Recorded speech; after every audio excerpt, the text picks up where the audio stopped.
means that velocity is 0. So in this case, this equation that they give you, they use c as velocity, so just follow. And it exceeds at 1 megapascal, 347 degrees Celsius with 90 meter per second velocity. So the power input to the compressor is 250 kilowatt. So this 250 kilowatt is input, and it is cooled at 1500 kilojoule per minute. So this is the Q out. So you have a Q out here.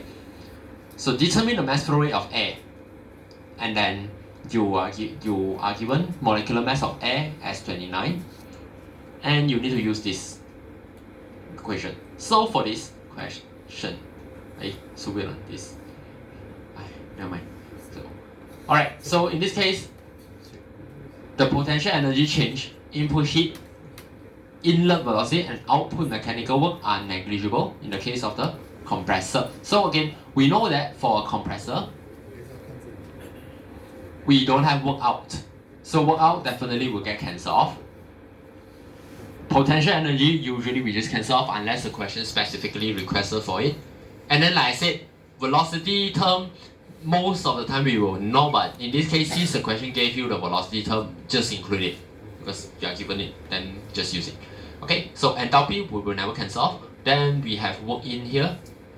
We also have Q out. So these are the terms that we have. So after you cancel everything off, this is what you're left with. So we move H2 to the side, to this side.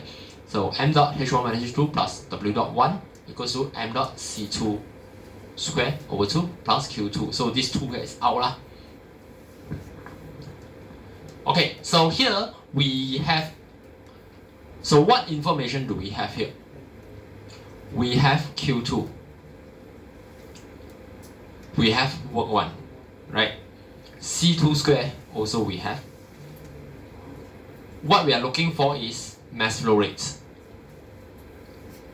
So meaning, what we need to, so now the only information left that we need is H1 and H2. So you need H1 and H2, then you can find mass flow rate, which is what the question is asking for. Right, so how do we find H1 and H2?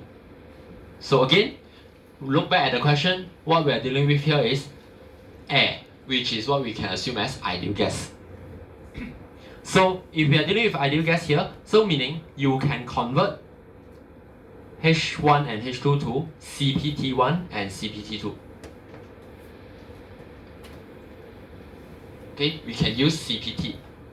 And how do we find this CPT? So this one is the complicated side because now they ask you to use this equation. So this equation, they have integrated this for you, so you don't need to do anything to it. All you need to do is you sub in the temperature term into all the T. Okay, so once you sub in the temperature into the T, you will get a value, a new value, which is in this case 29.07.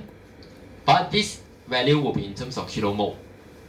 So you just divide the whole thing by the molar mass, you will get the value in terms of normal CP in kilogram. Okay, so this will be the CP value that you can use over here for T1. So this one, you will use this for this.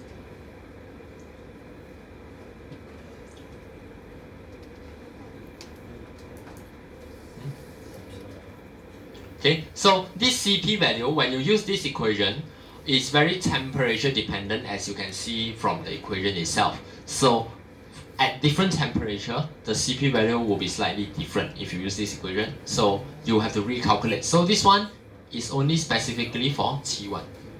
So meaning later you will see that for T2, then we sub in a new temperature at T2, which is this 347 plus 273. Then you will get a new CP value that you will use for this side.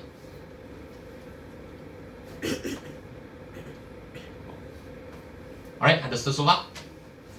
So again, for this round, right, at least for this specific example, the most important part will be this part. Okay?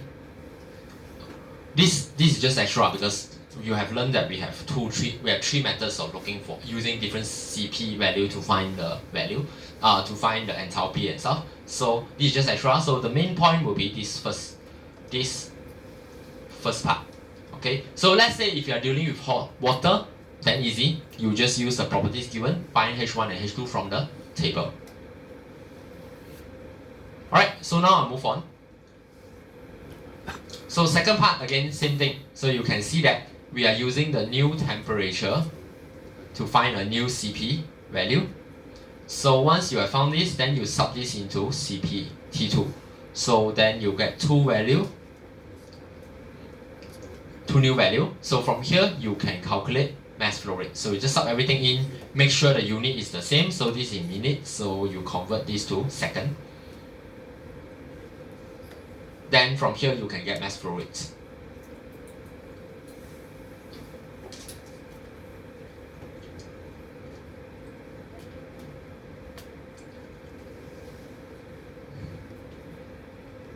So another reminder, so you can see the velocity term also same thing.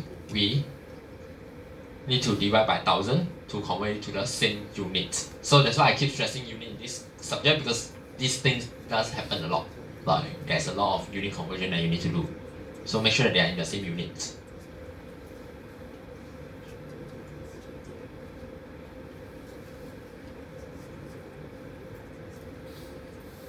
Okay, so after this, now that we have the mass flow rate, then what does the question ask for again? Let's go back. Okay, so once you got the mass flow rate, we are looking for nothing else. That's all we are looking for. So then that's all. We'll stop here. Thursday we'll finish this.